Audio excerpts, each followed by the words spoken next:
Most assuredly, I say to you, unless one is born again, he cannot see the kingdom of God.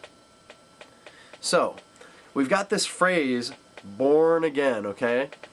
And it's so ingrained in us in the church Christian world that it's going to be hard for you, as you're considering this, it's going to be hard for you to try to think about it as if you were hearing it for the first time, like Nicodemus is. Born again. Born again? I sometimes think Jesus said wild, wacky stuff like this just to make people rethink everything that they believed and understood, and just blew their minds. So, think about it as if you were hearing it for the first time. Born again.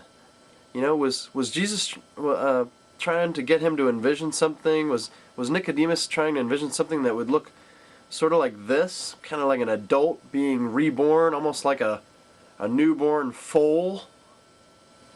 Colin, can I get you a drink? Hello. Hey, Greg, it's okay. Hello, Ryan. Hey, Greg. Hey.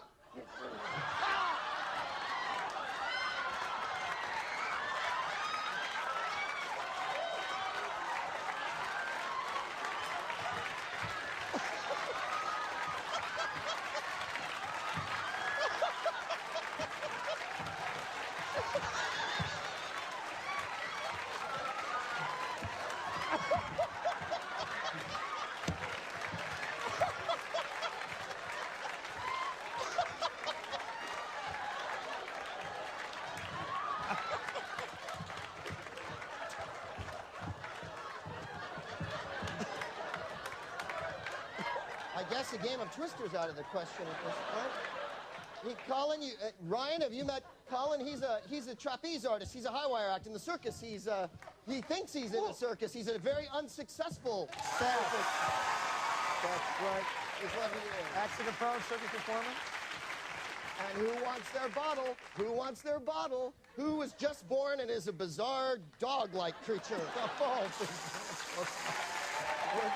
fall. We could ponder all kinds of possibilities of what Nicodemus was thinking, but actually, we don't really have to, because Nicodemus says exactly what he's thinking.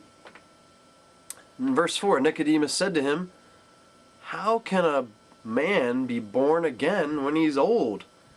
Can he enter again a second time into his mother's womb and be born?" You know, and if we're honest with ourselves, this is exactly what we'd be thinking if Jesus used the phrase on us without any further explanation. Born again? You know, when you hear born, you know, you're going to start thinking about birth, being born. I mean, they had nothing else to go on. They didn't know this phrase born again like we do. Try to imagine you're hearing this for the first time. How could I be born again? In my experience, this only happens one time. But what Jesus is doing is, like I said, he's trying to blow his mind and force him to rethink everything. And he's also trying to get him to think of something new, you know? He's trying to apply this concept of birth to something new, something beyond physical, sensory life experience. He explains some more in verse 5. Jesus answered, "Most assuredly I say to you, unless one is born of water and the Spirit, he cannot enter the kingdom of God."